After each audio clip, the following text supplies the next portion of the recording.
Hey class, Professor Havens here to talk about some of the series we ran into in class today. Some of the more difficult ones that I told you would take me a little bit of time to think about, and so I have. And here's a little tutorial on how to do these. So my initial guess on how I would look at these particular series and test these would be using the comparison test, but after looking at them a little further, the limit comparison test actually is the easiest way to go about it, because often with the comparison test, we're forced to show that our test, if we want to show it's divergent, we need to show it's greater than something, a divergent series. Each term in the sequence is greater than the terms within a divergent series.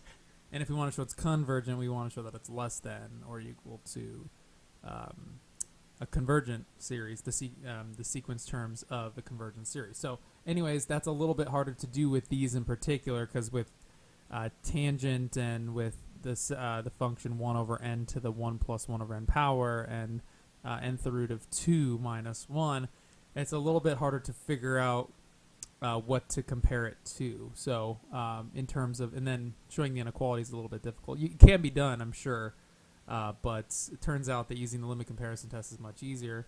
And for actually all of these, we can show that each one of these is divergent by using the limit comparison test, comparing it to the harmonic series. So why the harmonic series is a little bit, we'll see that as we work on these. But let's start with the first one there, which is the series tangent with the input of 1 over n. So essentially, as we input our n values, it's going to be tangent of 1, and then plus tangent of 1/2, then tangent of 1/3, tangent of 1/4, and then we're going to be adding up all those terms. And so initially, it's hard to think about what that relates to. But what's interesting about tangent is when it gets smaller and smaller and smaller, it actually gets very, very close to being just mimicking 1 over n for very small values. And that's a property you wouldn't really know unless you examine tangent. But for example, if we look at the graph of our tangent function, what I did right here is I graphed the line y is equal to x, or basically if we're just looking at what happens with n, and then I graphed the tangent function, which is this curvature right here. So it's zoomed in a lot here, so you can't really see. But if you imagine the curve right there, the curvy curve is the tangent, and the straight curve is the just a line y is equal to x, or y is equal to n. But anyways, what it shows is that as we plug in smaller and smaller and smaller values into our tangent for very small values, basically tangent looks like it's almost exactly the same as the curve y is equal to x. Or essentially, if we're looking at this this series of tangent of 1 over n, and we're going to add up each one of the terms in that, as we plug in 1/2, 1/3, smaller and smaller values into the tangent, what's going to happen is it's going to be almost exactly the same as plugging in small values 1/2, 1/3, 1/4. So essentially, with smaller and smaller values, the tangent, it basically becomes equal to 1 over n for very small values. And that's an approximation we're going to be talking about soon. So if you start plugging in 1/2, 1/3, 1/4 into tangent, you'll see that it almost comes out exactly as those values. Like tangent of 1/4 is 0.25 something, and tangent of 1/5 is 0.2, or and so forth. But it's kind of curious. But so anyways, let's actually show that this. Let's go to the actual test. Use the limit comparison test to look at this. So again, how the limit comparison test is, we start with, we have our sequence at hand, which is our sequence, tangent 1 over n, and we're going to be adding those up, and we're going to compare it to the limit of our comparison series, which in this case, the sequence is just the harmonic sequence, which, so our comparison series would be the series, the sum of 1 over n as n goes from 1 to infinity, which hopefully we all know by now is divergent. And so just to keep that in mind, our comparison series is divergent, because as we add up 1/2, 1/3, 1/4, those numbers would approach infinity, as opposed to another non-divergent series. Anyways, so that's going to be our comparison series. We're going to be using the limit comparison test. So the limit comparison test is a test where we have to take the limit of the ratio between our original sequence or series and our comparison. In this case, our original series is tangent of 1 over n, and our comparison is 1 over n. So we're going to be taking the limit as n approaches infinity of that comparison series. And if I pull up my little cheat sheet on tests, just so to reference it, on the test I'll be giving you, on the first test I'll be giving you this cheat sheet. But if we look at the limit comparison test here, it says that I want to show that the limit of an over bn is equal to L greater than 0. So essentially, I want to take the limit of an over bn, and I want that to be non-zero, and I want it to not be infinite. I want it to be something finite. So as long as we get any number, 0.5, 1, 2, 100, as long as it's not infinity, as long as that limit converges to something that's bigger than 0, what that means is, well, it depends on our comparison series. If our comparison series converges, our series will also converge.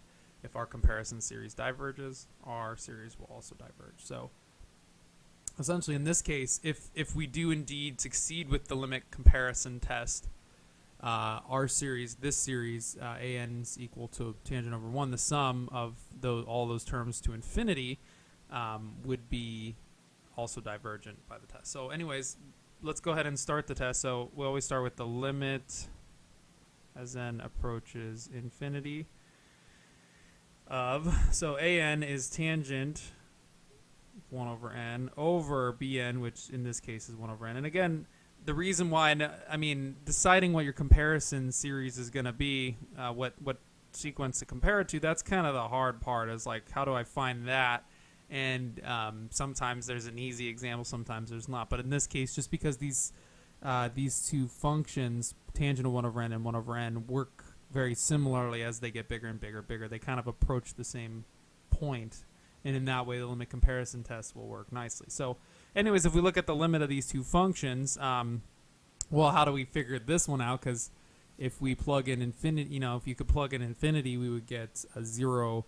Tangent of 0 is still 0, and that would be over 1, which would be, 1. If we plug in infinity and 1 to the n, that would also go to 0. So we'd kind of have a problem.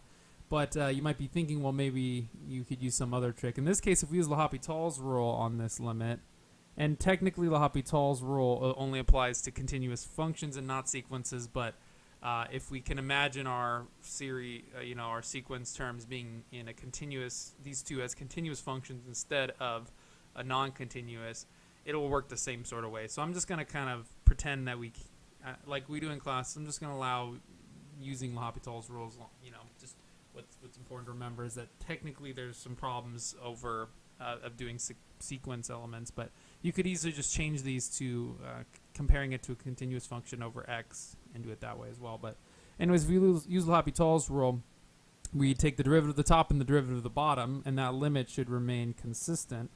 So the derivative of the top, derivative of tangent is secant squared, so what we get would be secant squared 1 over n. Of course, we can't forget the chain rule. We'd also have to take the derivative of the interior. So the derivative of 1 over n, since n, that's actually a power, n to the minus 1 power, we could use the power rule there, drop the power, which would be negative 1, and then subtract 1, which would be negative 2. So we'd have negative n to the negative 2, which is just negative 1 over n squared as the derivative. So you probably would recognize the derivative of 1 over x to be negative 1 over x squared. And what's nice about this is that the derivative of the denominator here is just the derivative of 1 over n. Again, by L'Hopital's rule, we're just taking the derivative of each individually. And so the derivative of 1 over n is just negative 1 over n squared as well. And those cancel out, thankfully, which leaves us with this limit of as n approaches infinity of secant squared of 1 over n. And since secant squared, well, is a continuous function, it's not continuous if you know what secant squared looks like because of the asymptotes and the undefined values. But as if we look at what's going on as we look at secant squared of 1 over n, 1 over n gets smaller and smaller and smaller. It is actually continuous in that slowly decreasing interval. So we can pass the limit into our secant function, which would leave us with secant squared times, not times, but the limit would move into the function of 1 over n. In this case, basically as n approaches infinity, what's going to happen is this is going to go towards 0. So since the limit of 1 over n as n approaches infinity is, of course, 0, basically we're going to be left with is secant squared of 0. And if you remember secant, secant is reciprocal of cosine. Cosine at 0 is 1, so secant is also the reciprocal of cosine, also 1. So this would give us 1 squared, or just 1. So long story short, we get that after using the limit comparison test, again plugging in our sequence an and dividing that by our comparison sequence bn, that after a little bit of work gets us with a limit of 1. And again, what that means is that what that means is our sequences are both headed in the same place, because the ratio of the two values is equal to 1. And what that means is as n gets larger and larger and larger, they're headed kind of in the same place because that ratio is 1. And just by examining the calculator from earlier, we can see that the tangent and the function tan of x and just x itself, as we plug in smaller and smaller values into that, it gets closer and closer to the same place. So you can kind of see that those two functions kind of become the same thing as they get really small. And that's kind of the idea of the limit comparison test. As we take the limit as it approaches infinity, what happens? Well, they're kind of headed in the same direction. So, and again, our final conclusion would be, since our original series tangent, the sum of tangent of 1 over n, would also be the same behavior as our comparison, since we got a value that's finite and non-zero. So since we get 1, which is greater than 0, and it's not infinity, and it's an existing limit, since this limit exists and is something finite, our conclusion is that our series itself, tangent of 1 over n, has the same convergence or divergence as our original, which was divergent. So what that means is that the sum of tangent of 1 over n is n goes from 1 to infinity is not convergent. So this series above is divergent by the limit comparison test. And so, if you're trying to show on a test, you want to make sure to show that the condition of the test is met. In this case, we've met the condition that the limit of the ratio between an and bn is equal to something L, in this case, which is greater than 0 and not infinity.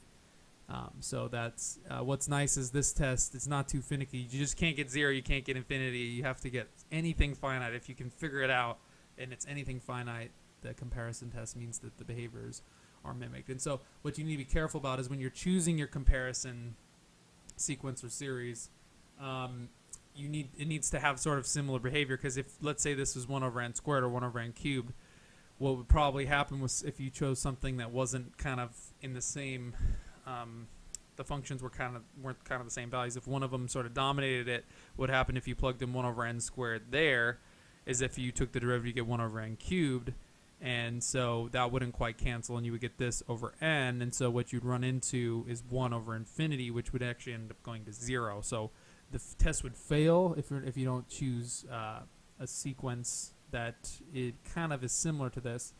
And that's kind of the hard part. You might ask, well, how do I know that? That's what you kind of got to figure out, and sometimes it takes a little bit of guesswork to do that. So let's move on to number 2. So number 2 here is the series 1 over n raised to the 1 plus 1 over n power. So all that stuff is in the power there. And of course, adding from 1 to infinity. So we're going to add up an infinite number of terms, starting with 1, going so forth, 2, 3, plugging in all those values. So in this case, if we kind of look at what's happening at the beginning of this, what I like to do sometimes is try looking at the first few terms and trying to see what happens. But let's say we plug in 1, we would get 1 over 1 raised to the 1 plus 1 over 1 power, which would be 1 squared. So we just get 1 as our first term. Our second term would be 1 over 2 to the 1 plus 1 half power, so 1 over 2 to the 3 halves power. Then the next one would be 1 over 3 to the 1 plus 1 over 3 power, which would be 4/3.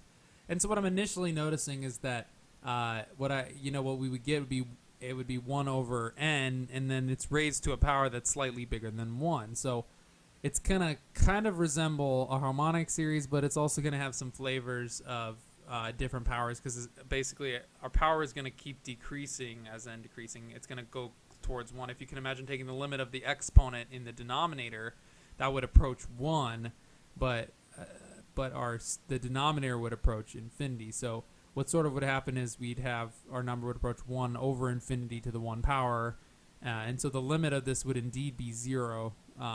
So the divergence test isn't going to work here, but what this sort of reminds me of is also a harmonic series with that plus 1 over n, which towards the end behavior of this function, 1 over n, that portion in the power, 1 plus 1 over n, that's going to become very small. So the end behavior of this guy is going to resemble the harmonic series, because as we plug in really, really big values, we're going to essentially have really large value to the 1 plus a really small value. So it's going to be a really large value almost to the 1 power. And if we could actually go to infinity, it would sort of be like infinity to the 1. But anyways, this should be divergent, because it has very similar flavors to the harmonic series. So anyways, back again, we're going to use the exact same test, exact same comparison to show this one's divergent. So now on to the actual process. So our series is an is equal to 1 over n raised to the 1 plus 1 divided by n power. And then our comparison, we're going to again use the harmonic series as the comparison series, which, just like before, the sum of our harmonic series from 1 to infinity is divergent. So if the test works, that means that our original series is also divergent. So let's again go to the test. The test is still the same. It's the limit as n approaches infinity. Sorry, it's a little sloppy. Of an over bn. So 1 over n to the 1 plus 1 over n. And what you can do with n to the 1 plus 1 over n is you can split it, because it's an exponent with a sum in there, and you can split that to a product of n to the 1 multiplied by n to the 1 over n. And this little trick makes this kind of nice, and that basically we divide that by 1 over n.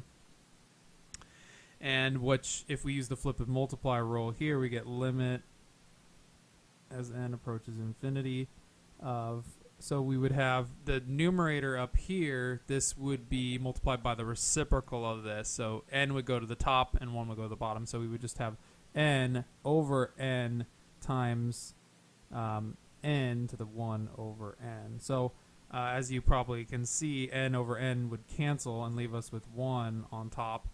And so we'd have the limit as n approaches infinity of 1 over n to the 1 over n power. So it's kind of a weird one, and you might have discussed this limit in calculus 1, but the limit of n to the 1 over n is a little bit strange as well.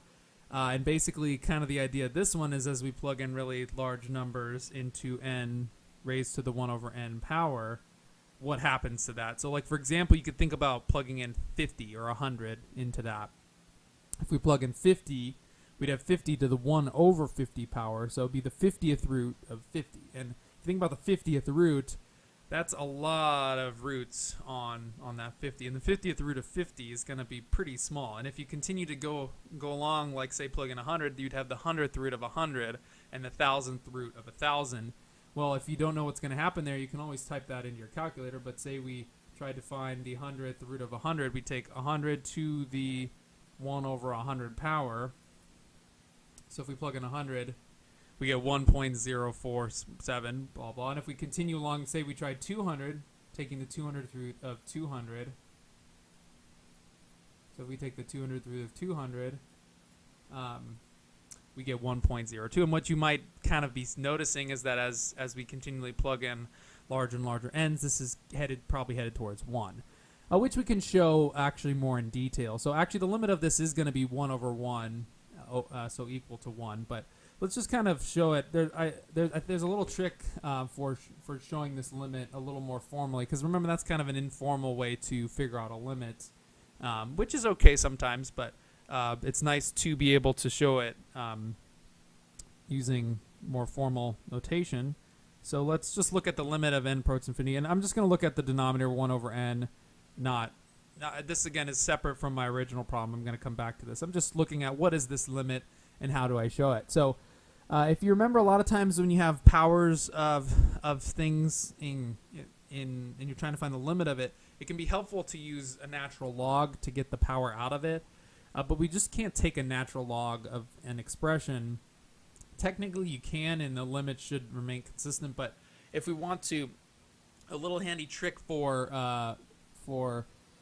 trying to introduce a ln to a function like this is by the property that e raised to the ln of anything is that same thing. So this is just a property of e and ln, which I'm just going to write in the bottom left. But if you take e and you raise it to the natural log of anything, that's actually just equal to a. And so if you have just any number, you can take it base e, raise it to the ln power of that thing, and that's what I'm going to do here. And what you'll notice is it's going to do something really, really nice for evaluating this particular limit. So we take the limit as n approaches infinity, and so basically I'm just going to take my n raised to the 1 over n power, and I'm going to put that into the power e raised to the ln. So it's going to go e to the ln of n raised to the 1 over n power.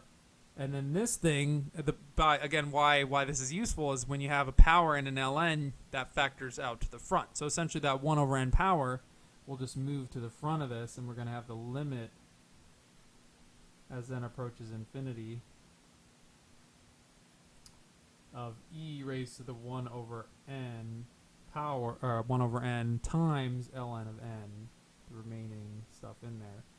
And then from here, since e is again a continuous function, and we could pretend it's a function and move this limit into the exponent now, since e is just a constant function from there, we would have this is equal to, again, this is just, yeah, I'm just going to kind of cross that out. I was just trying to explain with that why I was doing that.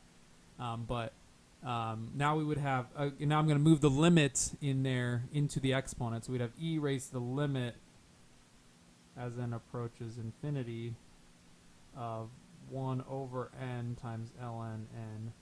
And you probably recognize this limit. You could rewrite it as ln n over n, but the limit as n approaches infinity of ln n over n is actually 0. You could do L'Hopital's rule on that exponent as well. And you would get 1 over n over 1, which would be 0. So anyways, this limit up here is equal to 0.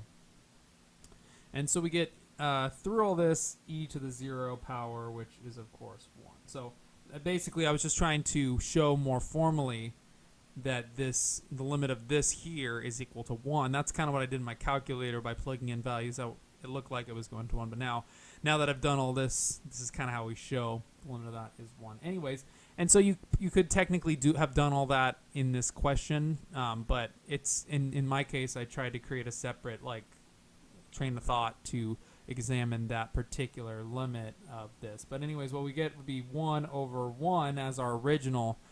Back to the original problem, we figured out that the limit of n to the 1 over n power is 1, so 1 over 1 is equal to 1. And again, that is good by the limit comparison test, because we want the limit of the ratio of an, which was this guy here, an over bn. That needs to be anything that's not 0, not infinity, or it needs to be any number. So since we get a whole number that's positive and non-zero, it satisfies the condition. Again, what that means is our original series here has the same convergence behavior as our comparison, in this case, the harmonic series, which again, the harmonic series is divergent, so that means our original series is divergent. So this series above is also divergent by the limit comparison test, and all that math, all the limit stuff is how we really show that. So of course you're gonna need to coming to the right conclusion is obviously the most important part, but being able to reason it out and understand how the test works and all that is very important into actually doing this. So one last example, going to have, again, very similar flavors to the previous two, because we're actually going to use, the limit comparison test with the harmonic series as our comparison series. And this one is kind of weird too, because this third series we got, the nth root of 2 minus 1. And if you look at what happens to the nth root of 2, as you plug in larger n's, you get the square root of 2, which is 1.4, whatever it is. And then the cube root of 2, then the fourth root of 2, then the fifth root of 2, then the sixth root of 2. And as you can imagine, as that gets larger and larger and larger, as we take higher powers and higher roots of 2, that's going to get smaller and smaller and smaller, closer and closer to 1. So this essentially, the limit of this guy would be 1. 1 minus 1 is 0. So again, this, if we just took the limit of the sequence itself, it would be 0, and it would approach 0. So now the question is, we can't use the divergence test because the limit is 0. So, well, what is this thing? Is this convergent or divergent? And again, comparing it, why compare it to the harmonic series is another interesting question, or like, why does it work? But if you think about 2 to the nth root of 2, well, as a power, that would be 2 to the 1 minus n power. And again, comparing it to 2, what did I just say? It's 2 to the 1 over n power, is what I meant to say, which, as you can imagine, sort of is why we compare it to 1 over n. If you kind of look at the values of this as you plug in larger and larger values, so I can do that really quickly and just show you what I'm saying. If you take, say you start with n is equal to 1, that's actually the 1th root of 2, and the 1th root of 2 is weird. It's actually just 2. It's 2 to the 1 over 1 power, so that would just be 2 minus 1. So plugging in 1, we get 2 to the 1 over 1 minus 1. So the first term of that sequence would be this. The second term, again, since 2 to the nth root of 2 is 2 raised to the 1 over n, it'd be 2 raised to the 1 over 2, the second term in this sequence. So what's changing is the base of that fraction, and so what we get is this starts at 1, then 2, then 3. If we look at the next term, 2 to the 1/3 minus 1, using our TI calculator, we get this. And it's sort of like with tangent, if you start plugging in 1 over 2, 1 over 3, 1 over 4, what you might notice is these things kind of resemble the harmonic series in their values. Like, well, the first one is exactly the same. The second one, 1/2, not quite, but then 1/3. This one's a little bit bigger than 1/3. If you look at the next one, is a little smaller, but it is actually bigger than 1/4. It doesn't actually really resemble it as much. But if we continue looking at these values, it's kind of decreasing fairly rapidly, but the question is it rapidly enough to be convergent or not? It's actually dropping seemingly faster than a harmonic series. But, if when you look at the pattern of roots, they tend to drop fairly slowly, and they don't tend to drop off that quickly. So anyways, let's show it is divergent using the limit comparison test. Again, we're going to start with RAN, which is the nth root of 2 minus 1, and our BN is just going to be 1 over n, which again is the harmonic series and is divergent if we add up to infinity. So as we go from n equal to 1 all the way to infinity. And again, if our limit comparison test works, that means that our AN is also divergent, since our comparison sequence is divergent. So starting the test, we have the limit, as usual, the limit as n approaches infinity of AN. And again, what I was saying, thinking about this as 2 to the 1 over n power is kind of the key to figuring this out. But this is 2 to the 1 over n power. That's the same as the nth root of a number, minus 1, and we're going to divide it by our comparison series 1 over n. And if we use the flip and multiply rule here, we'd have the limit as n approaches infinity of, well, it's just going to, the 1 over n is going to flip up to the top and be basically n over 1, so we're just going to have n times that stuff.